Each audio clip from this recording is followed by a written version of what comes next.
Okay, awesome. We are live. Good afternoon, good evening, everybody. Welcome to another episode of Ask a Digital Mentor. And we have got a pretty amazing digital mentor here. This is really an honor and a treat to have you on here, Marquel. Man, we go back years and years and years, and I've been watching you just grow for years now online on social media. And this gentleman here, guys, you guys, this is going to be an honor here. I got a ton of questions, so I'm not even sure if you guys have questions in the comments. We might not even get to your questions because I got a ton of questions. Okay. Our speaker today here is the king of client attraction, Dr. Marquel Russell. This man has a ninth grade education, and he has helped his clients create over $1 billion in revenue. That is a billion. And he is on a mission to actually bring in over $1 trillion of money into the Black community. I want you guys to welcome here. If we could applaud, we would. The king of client attraction, Dr. Marquel Russell. It's an honor to have you here, man. How you doing? So much. I'm fantastic, man. First and foremost, I know you said your honor. I got to just start with this. I want to honor you, man, because when I first got started in this space, I know I told you before, probably privately, but I want to say it in front of everybody. Like what you guys built, like initially with MLSP, like that totally changed the game for me. Like when I was in network marketing, just like most network marketers, 10 years ago, 12 years ago, I think, even stumbled across what you guys were doing, landing pages and autoresponders. Like that totally changed my life, man. So that's why it's total full circle for me. I used to just sit back in awe and watch what you guys were doing and the genius at which you did it. So to be here and share this platform with you, man, is I'm totally grateful. I appreciate it. Well, I appreciate it. And that's one of the amazing things about what we do, about being a digital mentor, like you are and like I am as well, man, is we get to touch the lives of so many people and so many people that we'll never even meet sometimes. Yeah. I don't know about you, man, but I run into people all the time, and all of a sudden, out of nowhere, they're like, "Norbert, you changed my life." I'm like, I don't even know what I did. I have no idea. But that's what you do when you show up. You show up online, you build this audience, you build this reach, and you just deliver value out into the world, man. You change lives. And we got to talk about all the things that you've been up to, because I've been watching you on social media, and it's pretty amazing. But we got to start at the bottom. We got to start at the beginning. Just really quickly, you have to share your story, because I think it's such an inspiration to so many people to see what you've done with your life. I mean, you're an inspiration to me, man, and I can't even relate to, what you came up with. I'm an immigrant to Canada, so, I can relate to that story. I remember my dad, driving around Kentucky Fried Chicken. That was his first job in a beat up old car just to make ends meet, not speaking a word of English. And that's the way we got started in Canada, chasing after the American dream. Yourself, man, you got an incredible story. So just share that a little bit. Yeah, for sure. So I dropped out of high school in 10th grade. Where I grew up like in a drug infested environment. It was pretty interesting. Part of the neighborhood, of course, were either on drugs, sold drugs, or just kind of did the regular 9 to 5. But it was a lot of I used to say it was a lot of poverty around me, but I spoke in Nigeria in September. And I actually was able to witness like real poverty. So like I don't think at any level here in America, from what I've seen, I think it would be unfair to say I grew up in poverty, but I grew up I guess on the less fortunate end of things. And I jumped. So everybody who I knew, they either worked jobs or they sold drugs for the most part, right? And my cousins who was having money back then, they sold drugs. So I went that route. Fast forward, I ended up dropping out of high school in 10th grade, went full-time in the streets, start, going back and forth to jail. That kind of comes with that lifestyle. I ended up having my first son at 19. While I was in jail, actually, I came out, said I was going to do the job thing, didn't really work out, jumped back in the street, started an entertainment company while I was doing artist management and club promotions. While in the club one night, I got approached about a network marketing opportunity. Right? Like crazy place, right? So a guy walks up to me, he's like, "Hey man," well, he knew who I was. I kind of knew who he was. And he was like, "Hey man, who do you know that has a cell phone?" And I was like, "Well, everybody I know has a cell phone." And he was like, "What if every time they paid their bill, you got paid?" And I was like, "That'd be cool." And he was like, "Well, we're doing a meeting this week. One of my mentors are going to be in town. He's a millionaire. They're looking to expand in the area, blah, blah, blah. The typical network marketing pitch." So I was like, I'm in. Like, I don't have anything to lose. So I went to the meeting. and they were talking about video phone technology. Like it was ground floor opportunity. Imagine being in the room when Facebook started and Google started and Apple started. I was so hook, line, and sinker. So I jumped in. Jumped in head first. I started telling everybody who I knew because they was like, all you gotta do is get two, and they'll get two, and they'll get two, and they'll get two. And before you know it, you'll be a millionaire. And I'm like, oh man, I can easily get two. I know a lot of people. So I jumped in. Everybody I shared it to, for the most part, said it was a pyramid scheme. And that it would, I was like, man, nobody ever told me about this before. So I'm like, y'all already knew about this. I showed it to my mom though before I signed up, and my mom always been a hustler. And she was like, she watched it, she hit me back, and she was like, if you market yourself, it can work. So that was like my silver lining. So I was going through it. I was almost about to quit. And then one of the guys who signed me up, he invited me to a conference, and it happened to be in Atlanta. So it was the company's conference, they do those quarterly conferences. So I went to the conference. He gave me a laptop. That was my first introduction to social media, because when I was in the club promotion world, I was still like in the street. So I wasn't really on social media, because I was like, I wasn't really living the life that you post on social media. So he gave me a laptop. I went to this conference. I don't know what happened at this conference, Norbert, but I came out of that thing like on fire. So I finally signed some people up. They promoted me at the company. I went across stage, got some awards. I ended up buying my first suit, because you had to have a suit. And I ran out of people to talk to. One of the people who I signed up though sent me a link to this is where the game changed. Sent me a link to a 4-part video series about how to build a network marketing business without home parties, without home meetings. And there was this book called Magnetic Sponsoring, right? We all have heard of that, right? So I watched this 4-part video series, and I was like, man, these guys making all this money on the internet? Like, this is crazy. So I read this sales letter. I didn't know it was a sales letter at the time. I just thought it was a website. So I read it 1,000 times probably. And it was $40 for an ebook. I had never bought none online before, ever. So I still had my prepaid card from when I signed up with the network marketing deal.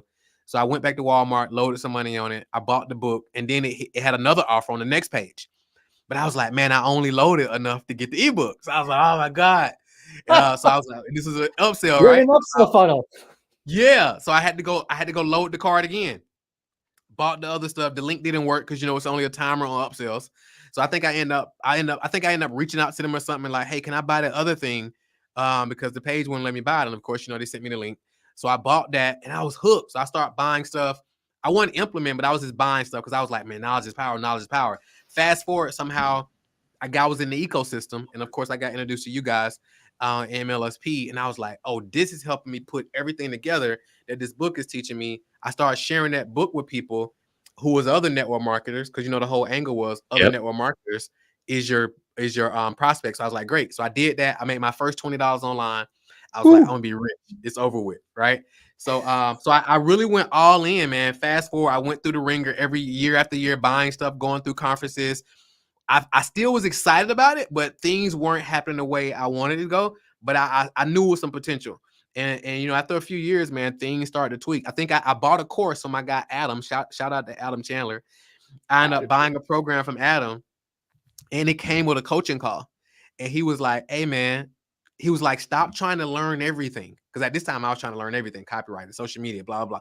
He was like, just pick one thing and go all in on that. And the thing that I chose was content creation.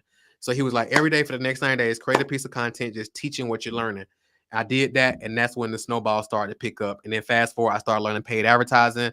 5-10 years later, man, I mean, we're doing some really, really cool things, man. So I know you said the short story, but that was pretty short considering all the things that you've been through, man. That could have been a much longer story. So congrats on getting it out that short.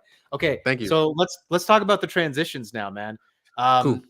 First of all, what was the big shift for you, the big breakthrough, and what inspired you to make the shift from network marketing and kind of those early days getting started to what you're doing now, which is coaching, like actually being a digital mentor, actually coaching and consulting and helping other people put funnels and stuff together and helping them go to business. Let's talk about that little transition there. How did that shift happen for you? So the biggest thing for me is, so I did the first network market. I went through like 3 or 4 different network marketing companies. I stopped, and I was like, I ain't doing network marketing no more. I'm just going to do the online stuff. But then I came back in and did another company. In that company, I became the #1 recruiter in the company, out of 50,000 people, basically leveraging social media. And I was looking at the numbers one day, and my goal at that particular time is I wanted to get to $100,000 per month. And I was like, man, if I want to get to $100,000 per month in this particular company, I got to have a ton of people. I got to have them structured the right way. And at the end of the day, I still don't own it, right? If I say anything or I do anything, they can take it from me. But I was That's like, the scary thing with that, right? 100%. I could build Yeah. this thing and I don't own it.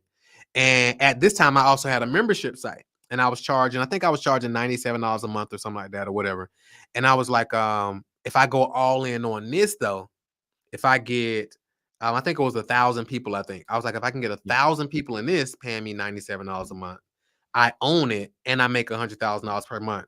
So I was like, and people was paying me, here and there for some coaching and stuff back then as well. So I was like, I'm gonna just go all in on this because this is something I own. This is something that's promising. Versus this entity, I like it. I like the owner and everything, but again, I'm just not building nothing that I own. So I just went all in on that. So you saw the potential. So was it more the potential that you saw in doing your own thing, or was it the security of owning your own thing instead of being just an affiliate for some other company? I think the biggest thing for me was the potential, because I kind of always been someone who operates more based on one of my biggest, largest, top value is freedom, right? Not necessarily security so much, but I saw the freedom in the ability to do my own thing, build my own thing, write my own check without ever having to, nobody be able to take nothing from me. Yeah, I love it. Okay. How did you get into now what you do? Because you kind of were all over the place, right? Network marketing, sales funnels, content creation, that membership site. I'm sure you probably taught a bunch of different things, right? Yeah, everything. Now you're pretty laser focused right now. I mean, you help coaches and consultants scale their businesses. How did you get into that field and into that transition there? So great question. So I did my $97 per month. So initially I started a $9.97 per month deal, right? And I was like, man, we're gonna teach everything in it, right? And then I was like, okay, this is getting crazy. So then Teach everything for $10, $10 a month. Yeah, teach everything for $10. That was the angle. We're gonna, everybody's doing upsells and downsells and all this. I was like, we're gonna just teach everything, just pay us monthly, and we got you. And we did, right? But it was like, okay, this wasn't a good idea. Well, I wouldn't say it wasn't a good idea, but it was the idea for that particular season. Well, but let's talk about that, because there's a lot of coaches and stuff that consider that. I have seen some people that are doing these low cost memberships, and there's some benefits to that, right? Yep. But what was the downside? What did you see? What was the downsides for it? The downside for us at that particular time is that we oversold it, and that people just wanted too much for $9.97 per month. Right? It turned into a night. People was like, they thought they were paying for like $10,000, $15,000, $25,000 level coaching for $9.97 a month. So, and again, it was our fault because we sold it that way. It was like, we're gonna give you everything, so it was our fault. But it was definitely a learning lesson, nonetheless. That's a great lesson. I'm glad that I asked that question, because that's a very important lesson for people to learn. Coaches, consultants here, be careful what you promise. One of the worst things we ever did, and I still get shit for this because it was my idea. We did a lifetime membership. Yeah. Worst idea ever. Yeah, people really think like lifetime, right? Yeah. So we went from there, and then we started $97 a month. And then what happened was I started getting some people who want to work like closer. So I was like, man, this was way before high ticket coaching became a thing. I was like, man, I wonder if people would pay me $300 a month, because my goal at the time was $10,000 a month. That was the holy grail at one point, $10,000 a month. So I was like, man, would people pay me $300 a month? I was like, man, if I can get, I think it was 300, I think it was times 30. I was like, if I can get 30 people paying me that'd be $9,000 a month. It'd be six figures. So I was like, So I threw it out there, and people bought it. I was like, okay, wow. And then I was like, How were you selling that at that point? Were you doing paid ads yet at that point? No, I definitely wasn't doing paid ads. It was just like social media, DMs, conversations, just content, no ads at all. I stayed away from ads for like years. In hindsight, I should have jumped in earlier, but I stayed away from ads for years. We'll talk about that. Yeah. For sure. For sure. So I charged like $300 a month, and then I was like, I wonder if they'll pay me $500 a month. So I had a conversation with a couple of people who was already paying me $300, and they agreed to the $500 a month, and I was like, man, this is crazy. So that's how I think. So I did that, and then fast forward a little while later, I end up getting introduced to the concept of high ticket coaching offers. So I saw somebody who was doing that. I ended up buying their thing. I was like, hey man, I see y'all doing this thing. how much you'd like to teach me? And he was like, they was creating a program, and I think it was 9,000 or something like that. And I had never spent that, right? And I was like, okay, wow. So, but I wanted to learn it. So I ended up buying the program. Again, I just always bet on myself. So I jumped into the program, and then I was like, And people always say, well, network marketers aren't going to buy high ticket offers. I had a little list, right? Which goes back to the value building the email list. So I used one strategy he gave me. I emailed my list and told them about this offer that I was about to create. And most people say, well, network marketers aren't going to buy a high ticket offer. My list was all network marketers because that's what I was focused on at that time. So I got some out on the call, and I literally just read the script that he gave me, and I charged $7,300. I forget, I don't even know how I came up with the number.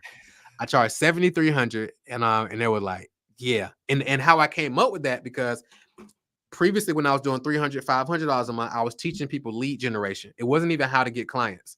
It was just lead generation. So I had went all in on lead generation. So I created this program. It's called Lead Attraction Mastery. I charged $7,300. I ended up making I made $53,000 in like 6 weeks. And the program wasn't even created. I had to create the program with those first people who bought. So I created that, but it wasn't niche focused. It was just like anybody who wants to generate leads. If you was real estate, you was in network marketing, it didn't matter what it is. If you want to generate leads, I'm gonna show you how to do it. But the only thing was, it wasn't systemized. So I had to like create something new, so I couldn't really leverage it. And then as I started growing, I started teaching, how to package your knowledge and expertise. But then I was tracking a lot of people who was like super new, super biz oppy, didn't really want to build a business. And then people start reaching out like, man, how did you grow this coaching company? So then I started teaching, the coaching stuff and how to get clients for a coaching business and how to grow a coaching business. And then I just started seeing what I call my easy win clients over the years were individuals who are coaches, consultants, or people who sold some type of service their service or a new client to them is worth at least $3,000, $5,000, $10,000, $15,000 or more. I mean, because it's a lot easier to sell somebody something for a premium price if they charge a premium price, because it's a whole lot easier for them to get their return on investment back and then be profitable. Wow. Okay. Yeah. So now you're working with coaches, consultants, helping them to get new high ticket clients, basically.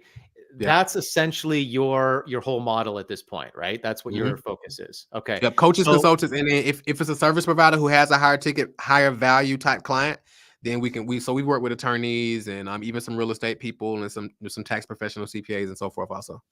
Okay. Awesome. So how do you help them get clients? What's kind of the main thing that you do? Is it the same thing for everybody, or do you have to, kind of optimize it for different clients in different industries and niches? Or do you kind of have like one model that pretty much works for everybody? So great question. So basically, we have this process called the elevator funnel, right? And basically how I came up with this concept is, so the traditional ascension ladder funnel, right? So you give away something for free, you sell something for $7, then you upsell them something for $97, and that whole thing, right? And then eventually you'll get to the back end offer. So my philosophy is that, all right, somebody who's really in need and they already want what you have to offer, they will buy your ebook or your book and stuff like that. They'll buy that stuff. However, you have that segment of the market who are ready to just get the real solution. They don't want to buy another book. They don't want to buy another course. They like, hey, what's the total package to go ahead and get me there? So you can either take people up the stairs, $7.97, $99.97, or you could take them up the elevator, right? Through the elevator funnel. So basically that whole process is pretty simple. So we lead with what we call a demonstration of value asset, right? So it's like we take them from an ad and we drive them to something free where they can opt in for it. And it's like a video. It may be 7 minutes, 12 minutes. We have clients who do theirs in like 3 or 4 or 5 minutes. Some people do a little bit longer, just depending on their business. So it's them literally teaching something that's of value, solving a specific problem for their target audience. And it's like they're really giving them value. And then from there, it's like, so we got it. So we call it the what, why, how, what's next process, right? So it's here's what I'm about to teach you. Here's why I'm about to teach you. And then they teach them the things. And then it's like, all right, here's what's next. And what's next is to book a call with either them or somebody on their team. And then they go over there, apply for a call. They land on the confirmation page, which we call a shock and awe page, which helps, pre-screen and pre-indoctrinate before they show up. And then of course you have texts and emails to make sure they show up for the call. Then they have the actual enrollment call. But the beautiful thing is how we teach it and how when you do it the right way, you're not actually selling them on the call. They're actually selling you on why you should allow them to buy, because they've already gone through your marketing and they've applied and they've shown up to be there, versus this ain't a cold person where you just cold called them and made them get on. They actually wanted to be there and they're interested in what you have to offer because they've already gone through all of your other marketing. And what I found with a lot of coaches, consultants, and even service providers, we see it a lot where all of their marketing is book a free consultation, book a free consultation, book a free consultation. Even their website says just book a free consultation. And now you got people on your calendar who have just booked a consultation, but they haven't went through any pre-indoctrination type content to get them on the phone. So now when you get them on the phone, you're doing a whole presentation to explain to them who you are, what you do, all that stuff. And all that should have been done, in your marketing process already. Yeah. Now you've got a website, paidadplaybook.com, right? Yeah. So this is where people can download your paid ad playbook. And I believe, do you go over the funnel in this ebook? 100%. Yeah, absolutely. Yeah. I go through the whole process, the funnel, literally the scripts, the ad structure, literally everything. And I also do like it also comes with like a bonus video as well that kind of walks through it more high level also. Now I got to ask you, when did you put that funnel together and start promoting it and coaching your clients on doing that? Kind of what year was that? The elevator funnel, just the whole process? Yeah. Roughly 2024 now. I would say probably at least 5 years. I think once we switched, because probably longer than that. Because at one point, all of our branding was around Marquel Russell, Marquel Russell, Marquel Russell, and then we transitioned it over to Client Attraction University probably about 5 years ago. So I probably say at least we probably started teaching about 7-8 years ago, something like that. Yeah. So I just want it to be known that you were one of the original creators of that funnel, because that funnel now I see all the coaches coaching coaches. They all use that funnel, man. It's all really, really similar, different modifications and changes on that funnel. But dude, you were one of the original ones that came up with that funnel. And I mean, I've always just simply called it a consultation funnel, essentially, because it's just a simple way to book a consultation.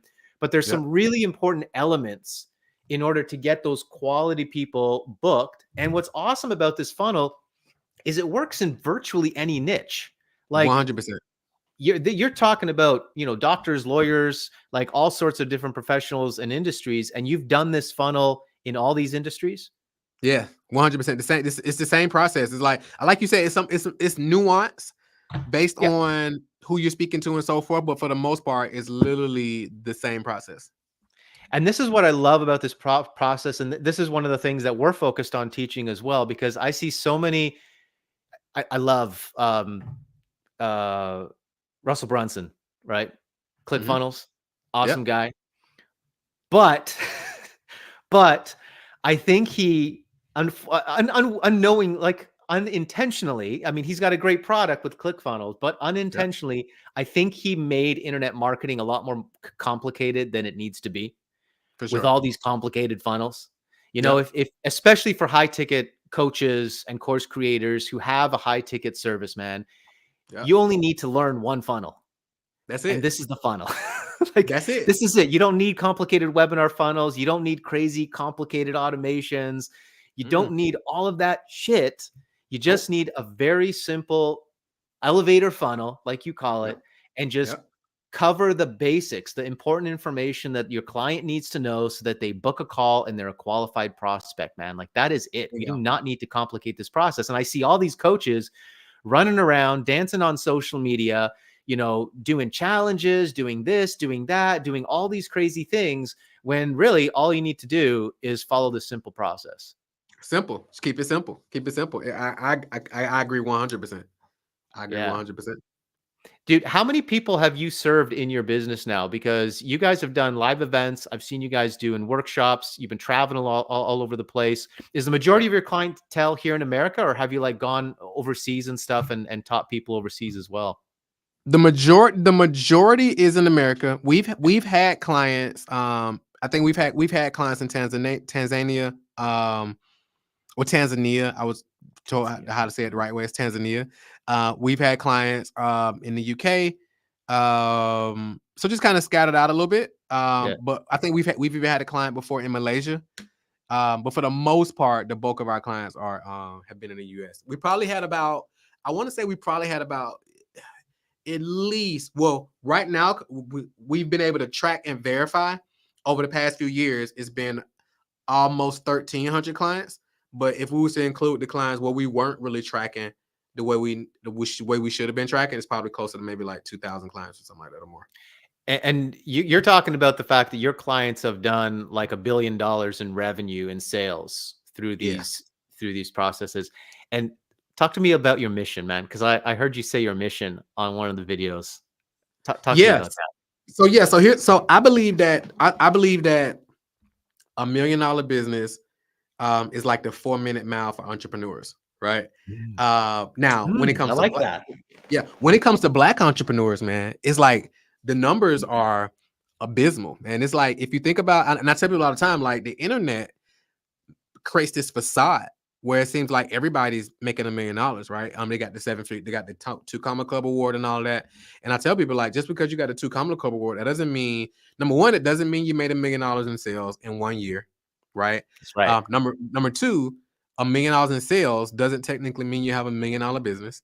Nope. And it also doesn't mean you are a millionaire, right? Not at all. I know the internet has all these different things, right? But if you look at the numbers, I think when I looked at the numbers, I think it was like, and I could literally pull it up, but I think it was, let me see if I got it right here. Hold on. I want to give you the exact stat. It's crazy when I looked it up. And the reason I came to this, I'm gonna tell you 1 second. The reason I came to this, let's see.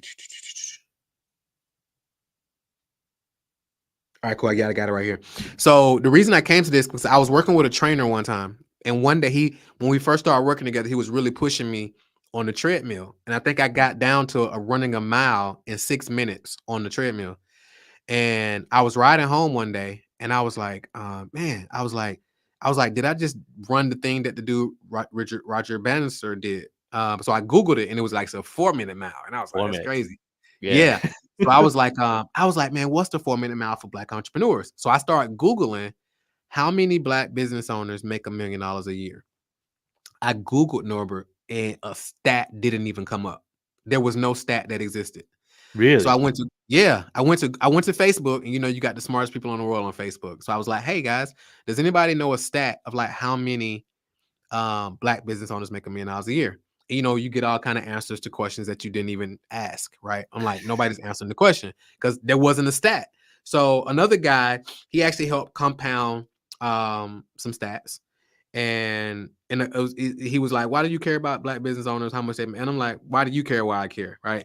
But long story short, we combed through all the stats from the SBA website and other sites and the Census Bureau site, and basically what we discovered was Black Americans make up 13% of the U.S. population. Yeah, that's 52 million people.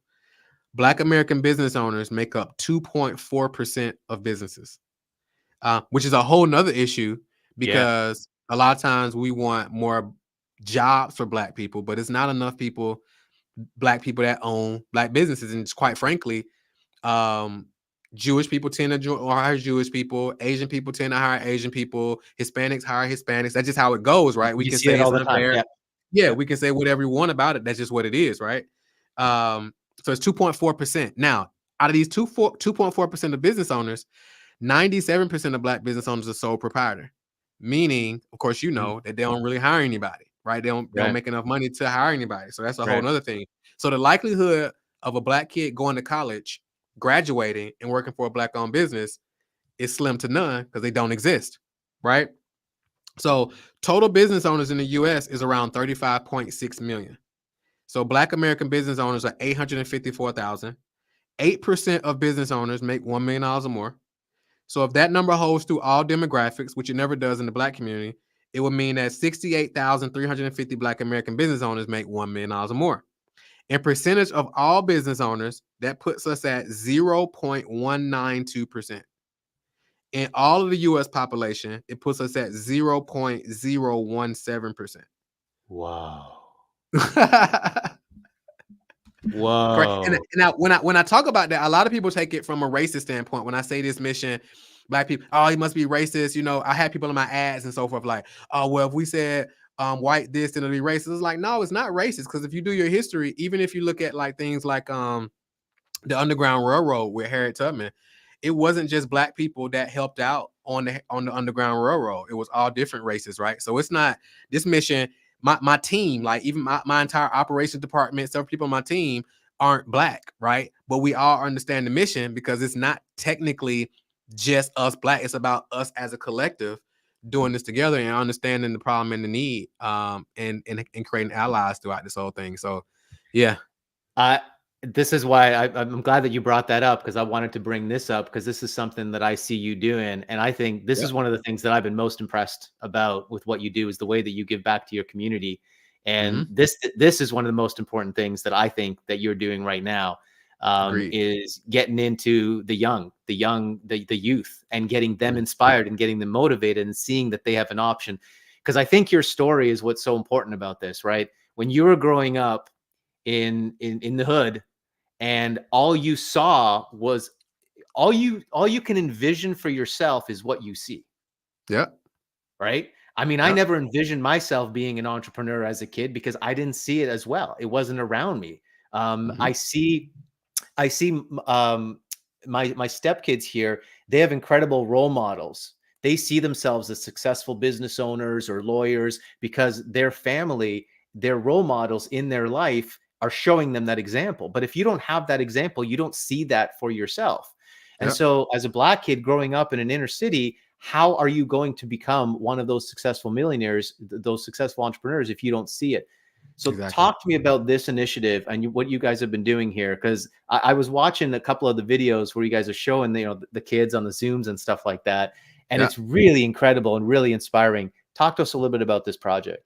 Yeah, for sure, man. And it's crazy thing is, like, last week, we actually had a kid on there who was in England, right? And he had popped on. He heard about it somewhere, and he popped on. I think he's 15 or something like that. So yeah, so the Young Men as in Training, I actually started doing it 2 years ago.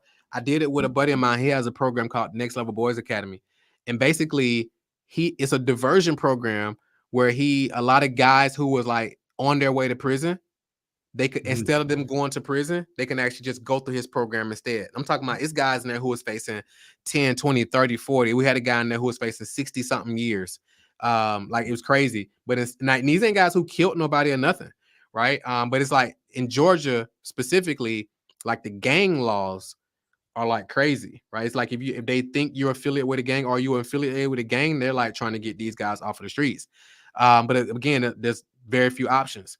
So I was like, man, do you want to create like an entrepreneurship program to show them another like path? So he was like, yeah. So we did that. We did it for probably like 2 years. I stopped doing it because they weren't really engaged. They weren't really doing it. So I was like, I don't know if I'm just holding on to this and there's nothing there. So I stopped. And then my church, we end up getting a building. And I just felt God like tugging me to like start it back up. And I told my niece, who's doing it with me now, she's I think JoJo is 23, right? So she's closer in age. So I was like, hey, if I start it back up, do you want to do it with me? And she was like, yeah. So we started doing it together. We started it up about I think we started up in January actually. And we started it virtual and hybrid, because when I was doing it at Next Level Boys Academy, it was only in person. We started virtual towards the end, but more families wanted to get their kids on, even people out of town and so forth. So I said, this time we're going to do hybrid and virtual. We'll do virtual most of the time, and then we'll do one in person once a month. And we're teaching them like real business stuff. Like right now we're using this thing called the business model canvas. I forgot the person who created it, but we're using that as like a model to teach them. So we're teaching them about customer segments, target audience, custom like revenue streams. Like we're teaching like real business stuff. It's not like a motivational type of thing or none of that. It's like real stuff. And a lot of times people are like, man, kids aren't ready for that. And it's like, nah, kids don't lack capacity. Like kids just lack teachers, right? But they're ready for whatever you will. And so they're getting it, they're gathering it. Some of them getting it, some of them going to be entrepreneurs, some of them are already building businesses. But the beautiful thing that I tell people is that, number one, I tell them, hey, some of y'all may not start a business. However, some of you have skills that you can actually partner with somebody else in the program. And now you can help them grow a company, and you bring your skill there as an entrepreneur. And now you create a partnership, right? And I was like, also, some of you may not do that, but just these skills and mindsets and insights that you're getting in this class, if you decide to just go out and be an employee or you grow up and be a husband or a wife or a parent. It's just going to make what you learn in entrepreneurship development, it actually makes you better in all areas, regardless if you decide to build a business or not. 100%, 100%. Mm-hmm. Man, I love seeing stuff like this because this is really what we need a lot more of in the world. Mm-hmm. I kind of got more into politics over the last few years and Yeah, I stuff. saw that. Yeah, and you know what? I mean, I see the governments are just so useless, right? Because just like you said, their focus is on like, we're going to get you jobs, we're going to get you jobs. So pointless considering what's happening with technology and with AI. So many of these careers and jobs are going to be extinct in the next 5 years. We have to teach kids how to be innovative, how to be creative, how to have ingenuity, how to use these technologies. I mean, you look on, I look on social media, on Instagram, on TikTok, and there's literally kids now that are building businesses and followings and making money on social media, 15, 16, 17, 18 years old. This is the kind of stuff that needs to be taught. New media, right? Content creation. This kind of stuff needs to be taught. What are the kind of things that you see that the kids are interested? Where do you see like their interest, and where do you think their future is going to be? Yeah, so they're super. I mean, I'm with you 100%. Like I told somebody one day, I was like, anytime I hear a politician in their campaign, they said they're going to create more jobs, I automatically know they're lying, because entrepreneurs don't create jobs, right? And then when they start talking about they're going to, Politicians don't create jobs. That's what I meant. Apologize. That's what I apologize. Yeah, Politicians no, don't create jobs. entrepreneurs create jobs. Create jobs. Yeah. So if you want to create more jobs, the best thing you do is like come in and say, I'm going to help fuel entrepreneurship, right? Because like if you come in and you say, well, I'm gonna just raise taxes on entrepreneurs, well, now that's going to affect the people that they're creating jobs for. So it's kind of it's an adverse effect, right? So so I would like that's BS. So how do we teach more people that, man? How do we teach the public that? You know what I mean? Because unfortunately, the public is still brainwashed in this idea that somehow the government is going to save them and going to help them. Man, we just need more leaders like yourself speaking up in the communities and saying, the government is a business. Like I tell people all the time, the United States is a business, right? They're not doing anything to like help you, right? If it doesn't generate revenue, like the United States, like hands down is a business, right? My 10-year-old, he asked me one day, he was like, a great question. He was like, why do we pay taxes, right? And I was like, well, the typical thing, like, well, I was like, well, they say, it goes towards like the infrastructure and the streets and the roads and stuff like that. And he was like, well, why isn't that covered already? Kind of like, in so many words, right? Like, all right, is it going there? And I was like, man, that's a really good question. I ain't really even have an answer for it, but that's a really good question. So I think to answer your question though, the biggest thing that I'm saying that they're super interested in is obviously content creation. Because I tell them all the time is that you guys watch all these gamers, right? Because they watch the gamers, Minecraft, all this different type of stuff. And I was like, at some point, you got to go from just being a consumer, right, to actually producing. Now it's cool with consuming, but make sure you're producing as well. Like you can, just like they're creating this stuff, you can create stuff as well, whatever that may be. So gaming, the videos, they're not as into AI as they could be at this particular point. But I think the biggest thing, especially for the younger kids, is they're super into gaming, watching the gamers online. They're super into some of the older ones are super into like t-shirt brands, starting their own like t-shirt brands and so forth. So we've had quite a few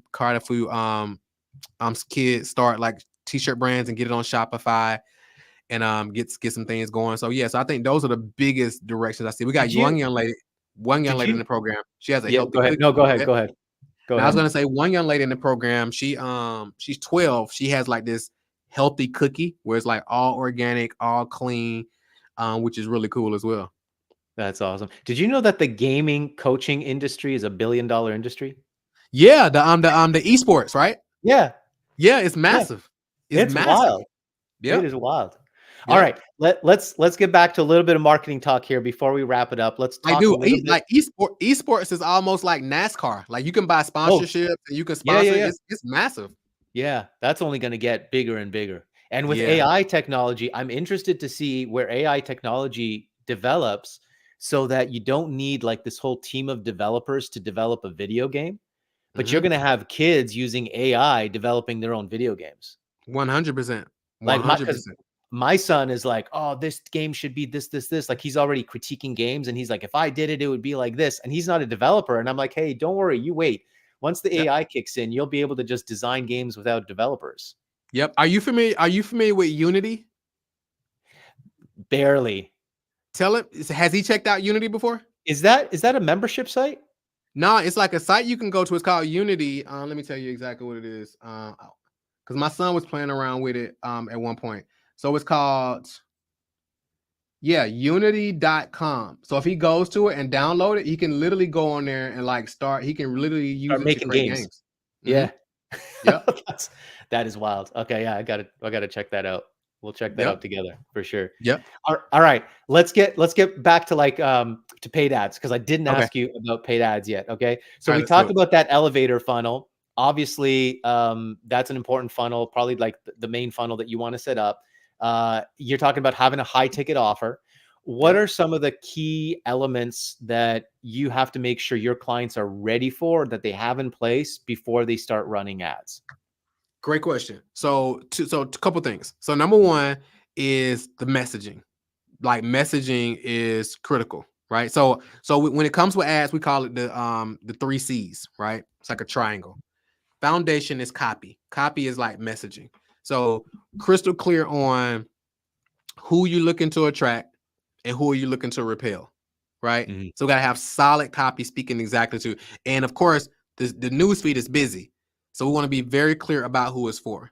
So that's in a compliant way, because ad platforms aren't just going to let you say anything, right?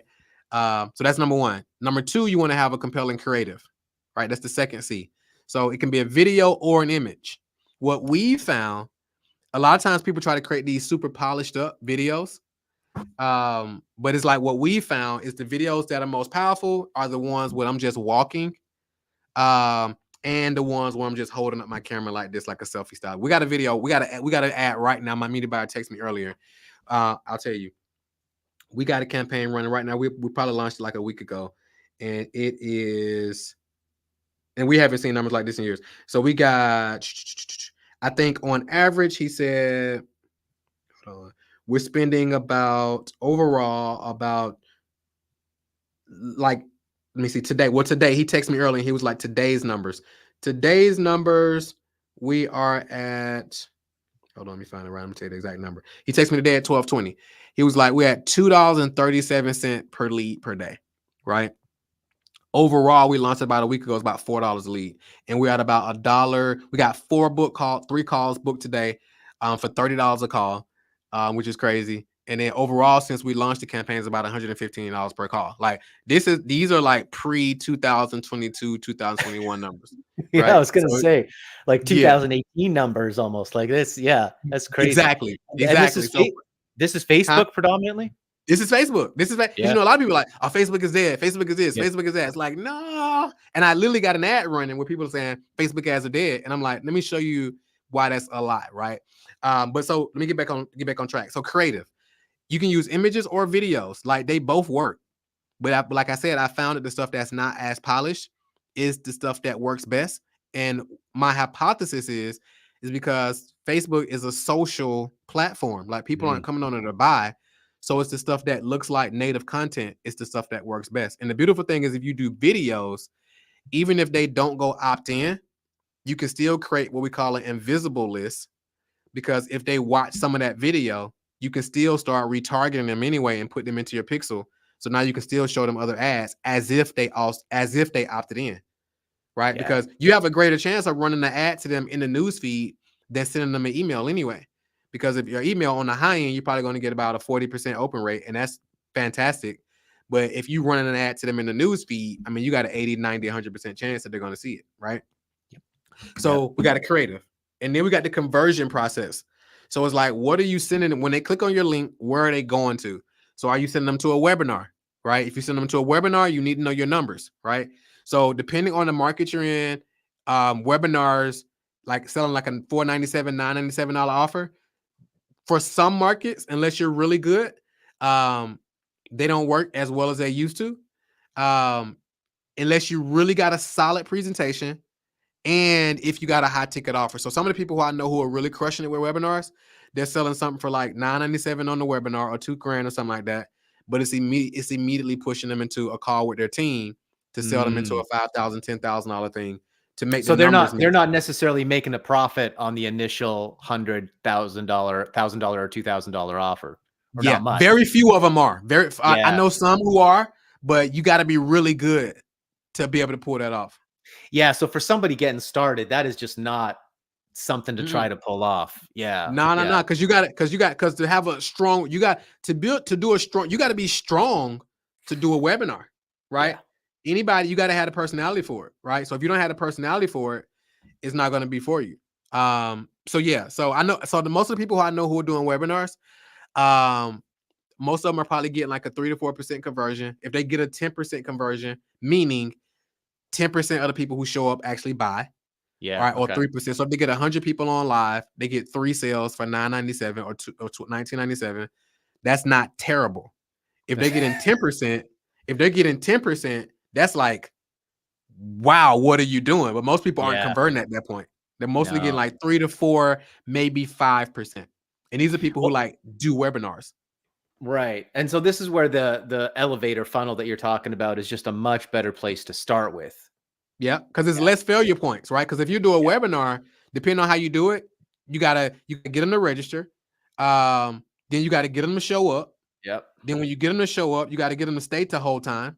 And then when they stay the whole time, you got to have a sales page that convert. You got to be able to take them from the webinar, take them to a page that's going to convert. And then you got to have a strong follow-up sequence as well for those who don't buy. Like, so you have so many different areas that you got to optimize for. So it's just really like if you... It's finding that balance between those points of failure and still qualifying your prospect well enough so that you're not spending time with tire kickers. Bingo. So that's one conversion mechanism. Another conversion mechanism is like send them to like a low ticket offer. So like a book funnel, free plus shipping offer, whatever. But a lot of times people who teach like doing free plus shipping offers, they don't really tell the whole story.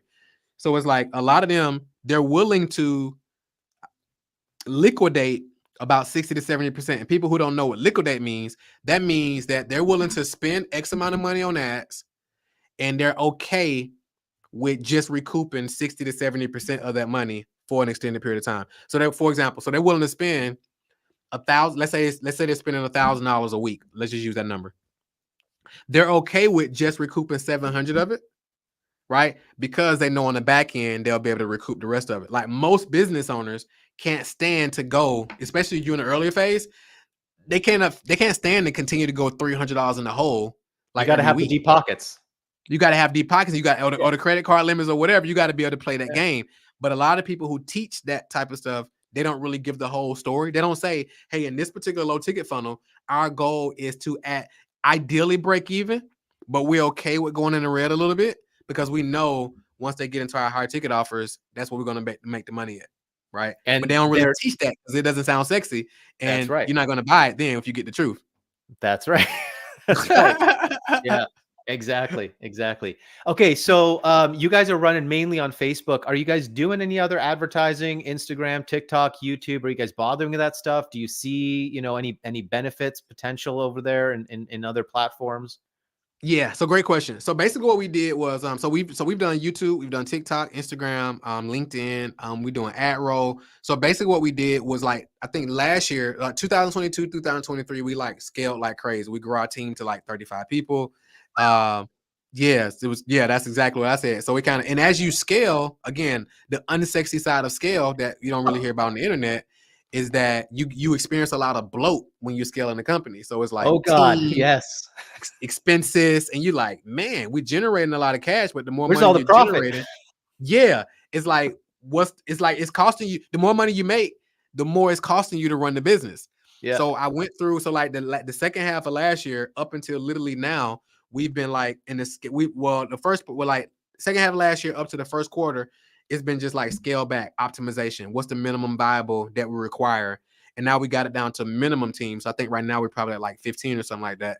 And like just focus on efficiency and so forth to ramp back up. So during that time, we turned down some of the platforms. platforms. We let a lot of people go, and now we're more so like in the recalibration phase with like making sure we got a team dialed in before we actually, scale things back up. But we've tested all the different platforms. Isn't it a fascinating learning experience, man, running this business? Like you never went to, just like me, man. We never went to business school. We didn't go to marketing school. We didn't learn this corporate stuff. I never spent time working for a corporation. What's it like learning in the field, man, on the streets, figuring this shit out on your own?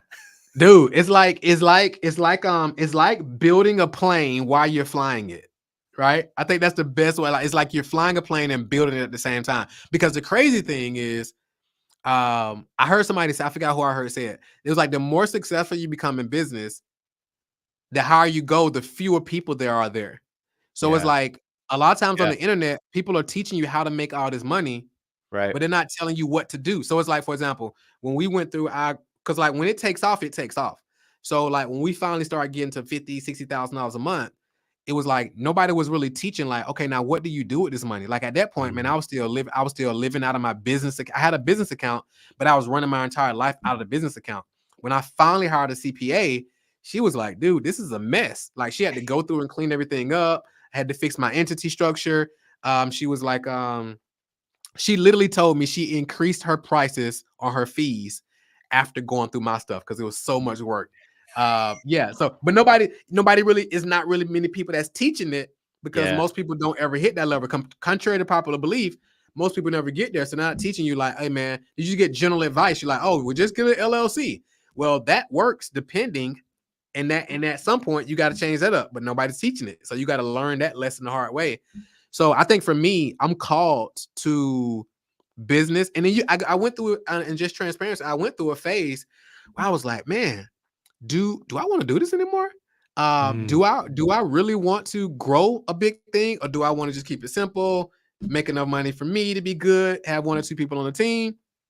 But I was like, God is just calling me for a higher calling, and I'm called to go through these challenges because I got to go through these challenges because the people we're helping develop, they're going to inevitably face some of these challenges, and I got to be able to teach them from expertise. So my therapist was telling me, he was like, man, this is how you're building like credibility. He was like, you got to build credibility going through this process. Otherwise, you can't teach from a credible standpoint because you haven't, experienced any of these challenges. Yeah, So man. it's an interesting journey for sure.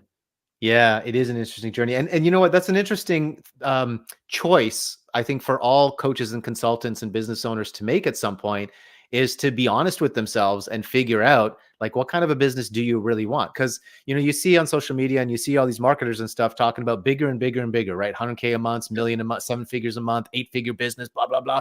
You got to understand what you're getting in for if you're actually going that big. And you got to be honest with yourself and figure out, do I really want this? Or would I be totally good with just a small business where I'm making a really nice income with a small team? Because you can run a really nice 50 to 100K business with 2 people on your team if you're just a coach or a consultant, and have it nice, comfortable, streamlined, and leave it there. Because I mean, I've gone through the same experience, man. The bigger you grow, the more bloat, the more complexity, and then it's harder and harder to make changes and make pivots with the mistakes that you make, man. Like it was so hard for us to make pivots by the time we got so big. Yeah, it was it's a huge challenge. Oh man, it's an interesting. I mean, it's a great point because like I'm one of those guys who was just obsessed with. I went through a phase where I was like bigger, grow, new record breaking month. Oh, we did an event with 100 people. We need to do 200. Oh, we did one with 200. We need to do 400. We did one with 400. Let's go bigger every time. I was that guy. Let's go bigger. The team is growing. We got more people on. We got our Zoom meetings with our all hands meeting. It was like 2 pages on the Zoom meeting. I'm like, yeah, we're growing bigger. So I kind of went through that phase. And as I zoomed out, I was like, man, like, is this really making sense? And I started speaking to some other guys who are doing some consulting with, and they work with, a lot of companies in the space. And it was like, man, I would start hearing some of the horror stories, like people who they make $1 million a month, but they're on like 3% margins, but they just like the idea of saying they make $1 million a month, right? But in reality, yeah, they make $1 million a month, but they pay most of that out of expenses and all this different type of stuff. But they're not taking any money home. Their ad accounts get shut down or something like that. I mean, they could be finished because they can't afford to pay the people. So it's like, do you want to make I even tell my clients, is like, hey, do you want to make, $5 or $6 million a year and take home 3 million, right? Or do you want to make 10 million a year and take home, and do 1 million profit, right? So it's like, you got to, like you said, you got to decide like what you want to build. Yeah, it's an interesting journey, man, because it's interesting for me after running MLSP for 15 years, and now we're starting up a brand new company. And our philosophy right now is like lean and simple. Lean Yep. and simple. We have one main offer right now, and that's all we're focusing on. And we're being very cautious about scaling this time around, because last time we kind of exploded without being prepared for it at all. I mean, similar to what you're talking about, right? All of a sudden we're raking in the money, but we have no idea what to do with it, no idea how to manage it, and no idea how to properly grow for the future, right? So all lessons that we got to learn. All right, Marquel, we're going to wrap this up. This has been an amazing hour. We could chat for another hour, honestly, just share war stories, horror stories, success stories, all sorts of things. Absolutely.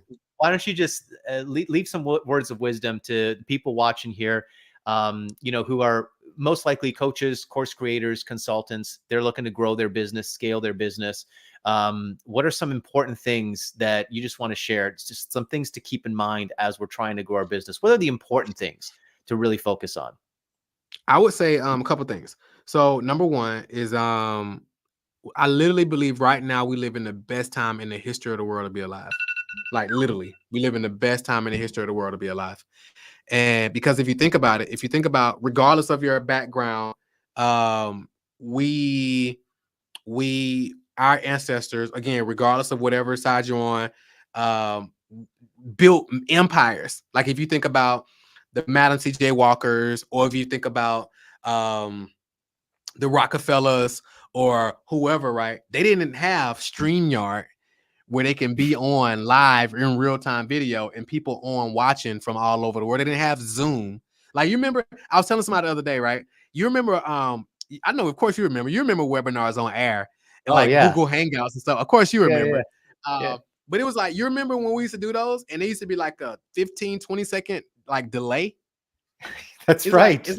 It's like now you can be on Zoom and it's real-time video. That's crazy. Like our ancestors, they couldn't put up an ad on Facebook and 30 minutes it'd be live and people actually seeing your ad, and a day or two later you actually know if your campaigns are working or not. Like back in the day, even if you think back in the Dan Kennedy days and those guys, they had to write a letter, type the letter up, get it mailed out, sent out. They had to buy 200,000 pieces of it or whatever, send it out to people, and they had to wait all that time to see if it converted, right? We don't have to do that, right? So what we got to do is just like buckle down and get really focused on simplicity. Like you said, like simplicity. Like we tell our clients the rule of one: pick one target audience, one problem you're going to solve. Create one premium price offer, a Godfather offer that they can't refuse, and you can look them in their eyes and say, this is the thing that's going to get them the results. Create one conversion process. Some people call it a funnel. Create one conversion mechanism, whether you're going to sell on events or phone. Phone is typically the simplest way. Then you get one traffic source.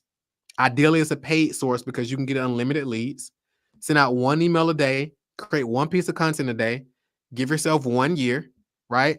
Not to add more stuff, but to remove stuff and refine and prune. And then that's really the path to 1 million. So just really simplicity. We live in the best time in the history of the world to be alive.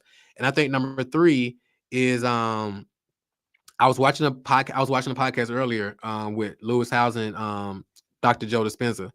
And so I've been fascinated with the Dispenza over the past week or so, right? Yeah, nice. I'm super the neuroscience. And I'm a nerd about stuff like that. But basically, so Lewis was like, hey, he was like, what about for those individuals? Because he was talking about abundance. He was like, what about the people who make millions and they end up losing it, right? How can they still show up abundant? And he was like, well, who makes millions and don't end up losing most of it, right? Right? He was like, who does that? He was like, but the biggest thing is don't lose the lessons. So that's my third thing I would say. Is whatever challenge you're going through right now, whatever challenge you experience or have gone through, right? Whatever that may look like, don't lose the lessons, because the lessons are what's valuable. The character traits you build through that process, that's the thing that's going to sustain you and to help you continue to build that empire that you want, regardless of those challenges, inevitable challenges that you're going to go through. And if you don't go through any challenges, you're not building any credibility. The only way to build credibility and true authority is to go through challenges and have the battle scars to actually talk about it. Amen.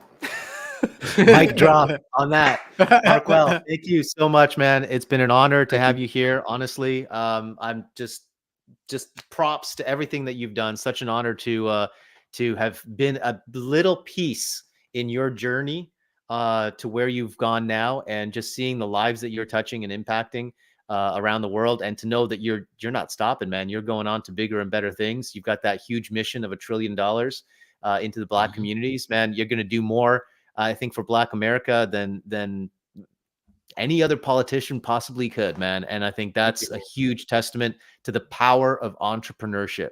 And man, that inspires me so much. Guys, go check out paidadplaybook.com. Marquel, thank you again for being here. Thanks, guys, for showing up. We will see you on another Wednesday for another live stream. Take care, everyone. Have a good night.